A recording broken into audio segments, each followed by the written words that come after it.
show you how great I am. I'm gonna float like a butterfly and sting like a bee. I am the king of the world.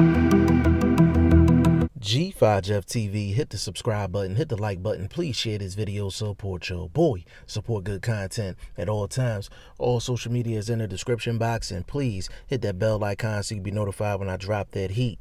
This video is sponsored by my boy Fast Classic. His mixtape is in the description box. It is absolutely free. Definitely give him a download, give him a listen. And this video is sponsored by my boy Matt.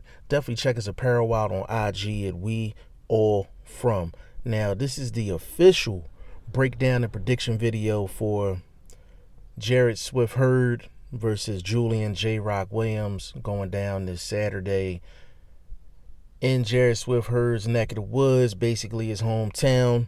And this is a good fight. This is a damn good fight.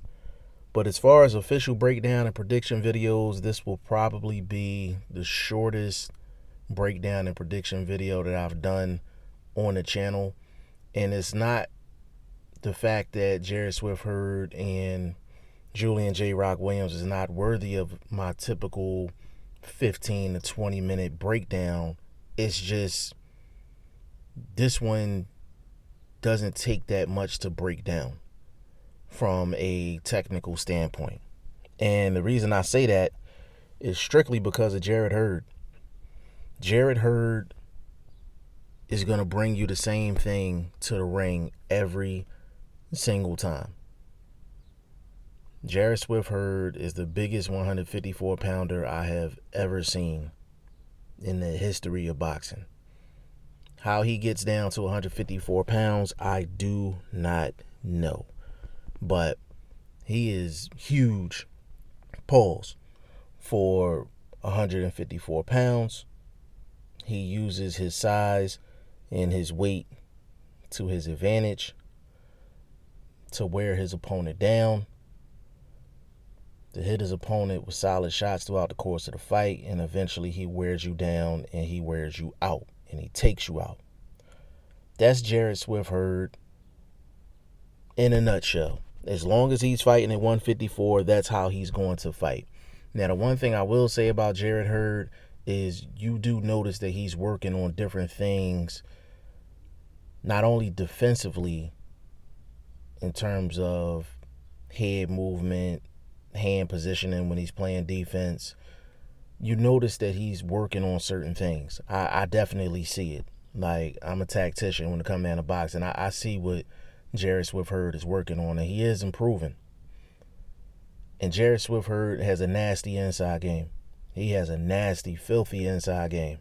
And you need that, especially in this weight class, because that could separate you from the rest of the pack.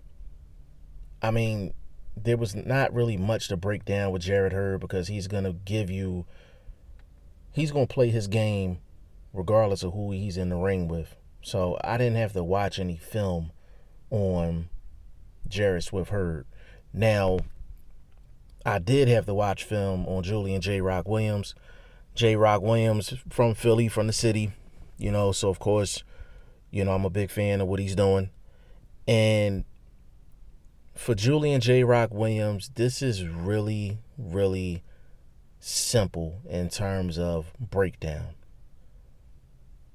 Number one, can he take Jarrett Hurd's shot? The reason I say that is because the last time he was in a championship fight, it was against Jermall Charlo, and Williams got knocked down by a jab and got hurt bad by a jab. And then in the fifth round, Julian Williams telegraphed the shot, and Jermall Charlo hit him with a counter uppercut from the outside, almost looked like a 45 shot, and really put J-Rock down. J-Rock got up but just couldn't survive and lost that fight. But he had a lot of problems in terms of the chin in the fight with Jermall Charlo. Now, is Jarrett Hurd a bigger puncher than Jermall Charlo? I don't know. It doesn't look like it, but it doesn't look like they're off by much in terms of power. That's the first thing with J-Rock. Can he take Jarrett Hurd's shot? Number two, stamina.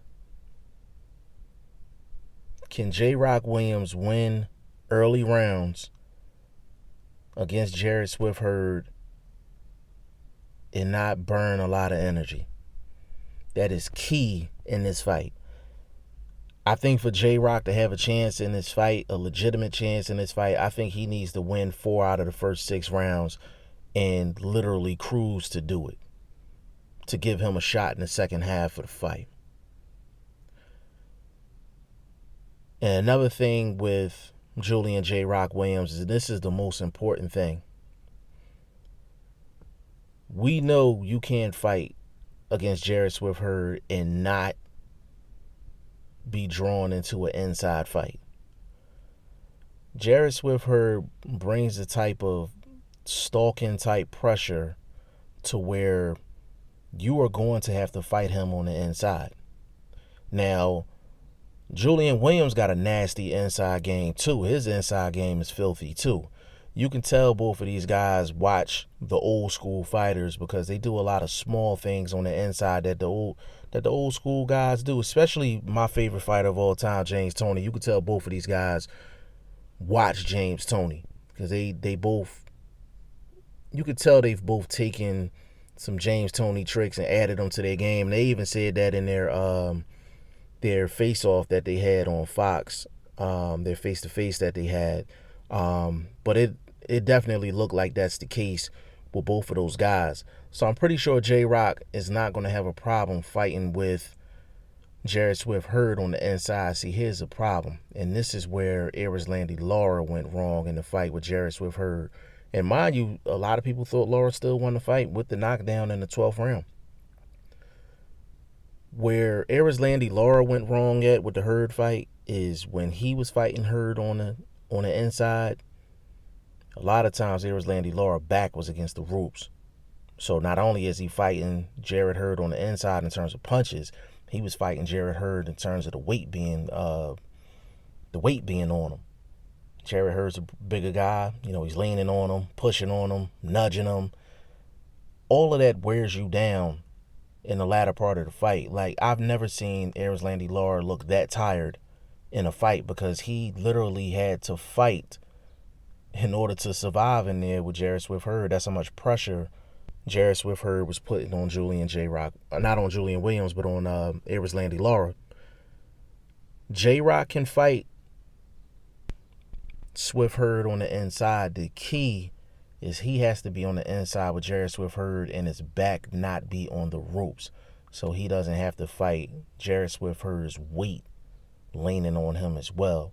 If he's going to fight on the inside, it got to be in the middle of the ring. Anywhere but the ropes, anywhere but the corner. And the thing about this fight that's so interesting is that the results of this fight rest on the shoulders of Julian J-Rock Williams. Can he handle the money shot from Jarrett Hurd? Is the stamina going to be on 100? And is J-Rock going to be disciplined enough to not get into an inside fight while his back is against the ropes and while he's in the corner? Those are the 3 main questions.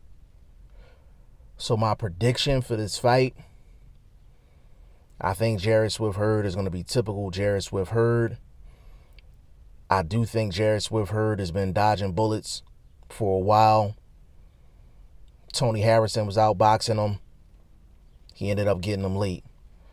Erislandy Lara arguably won that fight against Jarrett Hurd, and Erislandy Lara had a lot of success against Hurd in that fight. This is not a popular prediction, but I do think Julian J-Rock Williams will be able to take the money shot of Jarrett Hurd. I do think Julian J-Rock Williams is the sharper fighter in terms of technically, and I do feel like J-Rock Williams has enough in the gas tank, and he learned his lesson from the Jamal Charlo fight to where he's going to get a decision in this fight. And I think Julian J-Rock Williams is going to pull off of a performance like his mentor, Bernard Hopkins. I could very well be wrong, but this is definitely an upset, especially with this being in Jarrett Hurd's hometown. But I think Julian J. Rock Williams is going to get the victory on Saturday night. Y'all let me know what y'all think in the comment section. G5 Jeff TV, hit the subscribe button, hit the like button. Please share this video, support your boy. Support good content at all times. I appreciate y'all. Peace.